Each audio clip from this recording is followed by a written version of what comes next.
इस दास ने 17 फरवरी 1988 में परमात्मा की शरण मिली थी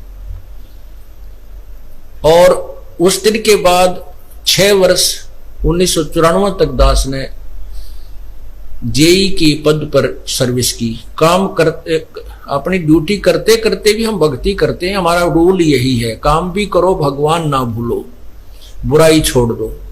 लेकिन 1994 में परमात्मा ने आदेश दे दिए गुरु महाराज ने कि तू इस काम ने संभाल। अब गुरु की आज्ञा का अवहेलन करना भगत का काम नहीं होता। जो गुरु वचन पर डट गए कट गए फंद 84 के। भाई जो गुरु वचन पर डट गए कट गए फंद 84 के। और उन्होंने अचानक मुझे बुलाकर पास बैठा लिया, कहने लगे आज से तू नाम दिया करेगा और जितने भी वर्तमान संगत थी सबको कह दिया और सबको बता देना कि जो इसको गुरु नहीं मानेगा और मेरा कुछ नहीं होगा।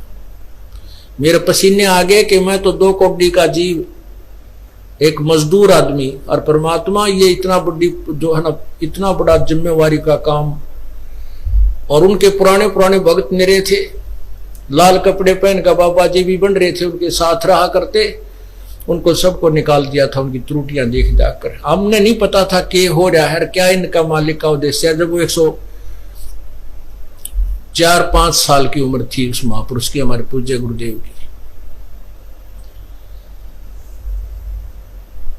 और कहा मैं तेरे साथ रहूंगा।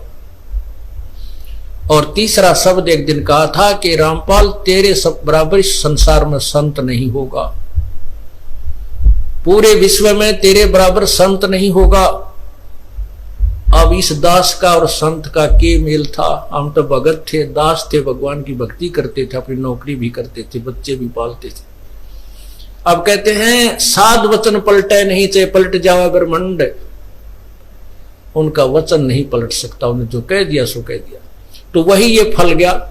नहीं हमारी तो घर के ना सुने थे, शुरू में अकेला नाम ले रहा था। बालक भी तो बालक छोटे थे, वो तो घर जैसे कहूँ था मान जाए थे, उनकी माँ नहीं मानने, फिर मेरे माता पिता नहीं मानने। अगले भाई पुरानी लाग के ऊपर छोड़ना, बड़े साके में पा आया। फिर परमात्मा से अर्ज करी, धीरे धीरे वो समझन लागे। ना सुनते तो भी बोले जानता बावड़े की तरह। तो धीरे क्यों कान न कैसे बंद करेंगे वहां बैठे हुए। तो ये ऐसा निर्मल ज्ञान है, एक बार अंदर गया सुबह कैसी सिरंजा जानते काम करेगी दवाई। तो धीरे धीरे कान के माध्यम से ये दवाई भेजी जाती है। और आज देख लो रंग ला दिया परमात्मा ने। उस परम पिता पूज्य गुरुदेव जी की शब्द शक्ति से सब काम चल रहा है और कबीर परमेश्वर हमारे सिर पर रहते। तो परमात्मा उस दिन के बाद सन 1995 में इतने 21 साल के बाद इतने पाठ हम घर घर पाठ किया करते थे। 3 दिन पाठ करते थे और एक दिन पहले जाना पड़ता था। ये दास स्वयं सेवा करता था, घर घर जाके उनके सब जहां हमने पाठ करने का स्थान देखना होता था उसकी सफाई करते थे। कईयों का देख का कमरा होता बड़ा सा, उसी में पाठ भी करना, उसी में खाना भी बनाना, उसी में खाना भी उसी में, सोना भी उसी में। तो उस ढंग से अपनी सेटिंग कर लेते हम, इतनी जगह में पाठ कर लेंगे। तो मेरा जाना अति आवश्यक था उस समय, क्योंकि ये स्टार्ट था भक्ति का और स्टार्ट था इस 500 यज्ञ करने का। किसी को नहीं मालूम था, बच्चे थे सहयोग देने लगे। और धीरे धीरे फिर वो क्या हुआ कि इतने पाठ हो गए कि मुझे नौकरी, पहले तो क्या करता था, शुक्रवार को पाठ प्रारंभ किया। शुक्र ड्यूटी करके सामने चले जाते बृहस्पतिवार को, शुक्रवार को रात में तैयारी करते, शुक्रवार को शनिवार को अब पाठ प्रारंभ करके अपनी नौकरी पर चला जाता, फिर शाम ना आ लेता। शनिवार इतवार की छुट्टी हो जाती, काम चल रहा था। वो हफ्ते हफ्ते हुए, फिर होने लगे डेली। अब अफसर भी दुखी और मैं भी दुखी। तो फिर उस दिन रिजाइन कर दिया परमात्मा के नाम पर। 18 साल की नौकरी होगी थी मेरी। हालांकि कुछ और भी हमारे साथी कह रहे थे भाई अभी 2 साल और डट जाओ, आपकी पेंशन बन जाएगी। वाह भैया, पेंशन तो करा कितनी बार होगी। जो पेंशन ई बनेगी ना, या कद्दे नहीं बनी थी, या असंख्य जन्मों की पेंशन बन जाएगी। तो वो तो इस बात को नहीं समझे थे, उन्हें तो मुझे मूर्ख ही समझा। और दास की सौभाग्य था कि मुझे नौकरी या मजदूरी मिल गई भगवान की। और उसकी पुण्यात्माओं को दलदल से निकालने की। कहते आत्म प्राण उद्धार ही ऐसा धर्म नहीं, और धर्म तो और भी है, दान करते हैं, भूखों को भोजन देते हैं, असहाय की सहाय करते हैं, लेकिन जो आत्म प्राण उद्धारी ऐसा धर्म नहीं। और धर्म तो ये भी है जो गौशाला बना रखी है, धर्म वो भी है जो चिड़िया ऊपर चुग्गा डाल देते हो पशु पक्षियों को, वो भी विकलांगों के जो ऑपरेशन वगैरह कराए जा रहे हैं वो भी धर्म है, अनाथ आश्रम है वो भी धर्म है। लेकिन जो आज गऊ है उनकी सेवा कर रहे हैं अच्छी है, क्योंकि कोई भी प्राणी है, चाहे भैंस है, पशु है, कोई किसी प्रकार का, सबकी सेवा हमने इसी दृष्टिकोण से करनी चाहिए, क्योंकि सब में एक जैसा जीव, वो भी धर्म है। लेकिन अब तो वो आज वो गाय है, आज कोई भैंस है, और जन्म होने के बाद फिर वो सूअर की जूनी में जा सकती है, उस बीमारी तो कौन छुटाएगा उसको। तो ये ज्ञान, ये भक्ति, ये आत्मा इस जीव को उद्धार करेगी।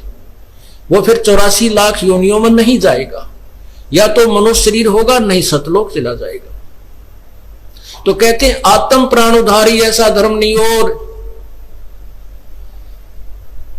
तो इस दास को ये आत्म प्राण यानी जीव आत्मा के उद्धार की मजदूरी मिल गई, और सहरस शुक्र मनाता हूं प्रभु, आपने कैसे दया करी 2 कोटि के जीव पर।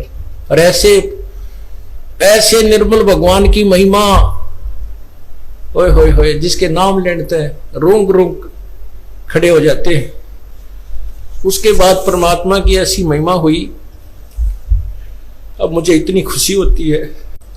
कैसा निर्मल समाज तैयार हो रहा है। बीड़ी, शराब, मांस, तंबाकू, उसको देखकर भी राजी नहीं है।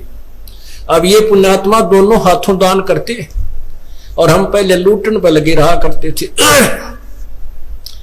पाप बढ़ाते थे। ये माया साथ नहीं जानी थी कि इतना नरक इकट्ठा कर रहे थे। और परमात्मा क्या कहते हैं, सतगुरु के सिजदा करूं कर्म छुटाए कोटि, और जो ऐसे सतगुरु की निंदा करे फिर जम तोड़ेंगे होठ।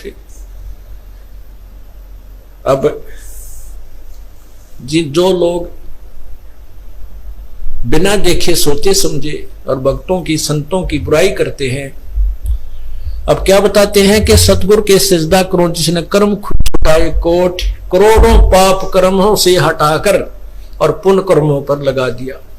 कितने पाप कर्म बचा दिए हमारे।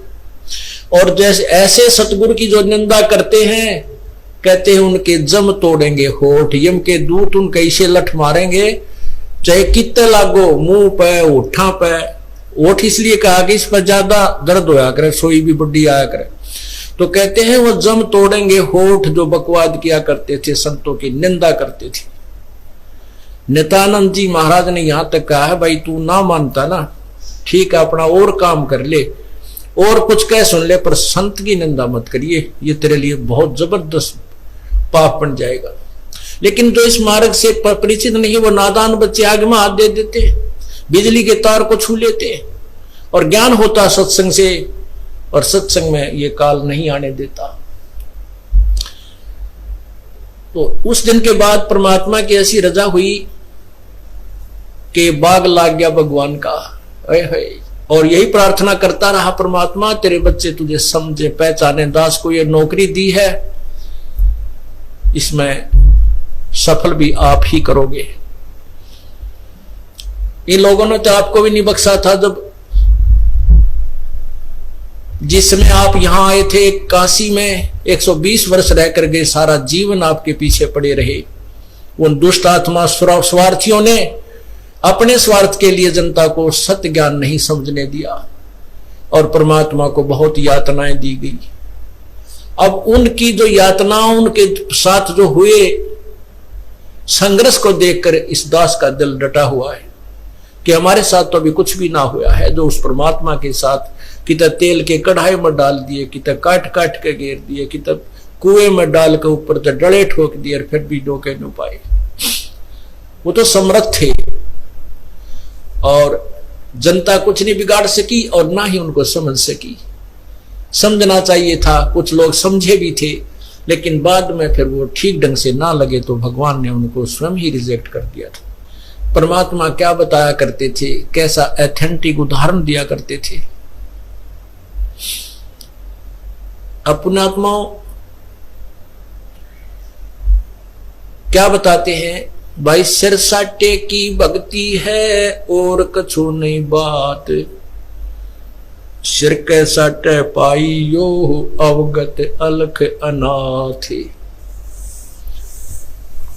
अब शीश कैसे देना है, शीश ये नहीं भाई काट के सिर चढ़ा दे भगवान के चरणों में, ऐसे नहीं। जैसे आपको परसों के सत्संग में सुना था कि गुरुदेव को समर्पण कर दिया जाए। समर्पण का अर्थ यह है कि जो आज्ञा दे वही की जाए, चाहे वो बुरा लग रहा है चाहे अच्छा लग रहा है, उसमें हमारा हित है, अति हित होता है। और संत क्या कहते हैं, भाई बीड़ी शराब मांस तंबाकू ये मत पीना। संत कहते हैं चोरी जारी नहीं करना, डाके ना डालना, किसी की जेब ना काटना, ये महापाप है तेरे लिए। अपना करके खाना बेटा, भगवान भजना, इससे तेरा कल्याण होगा।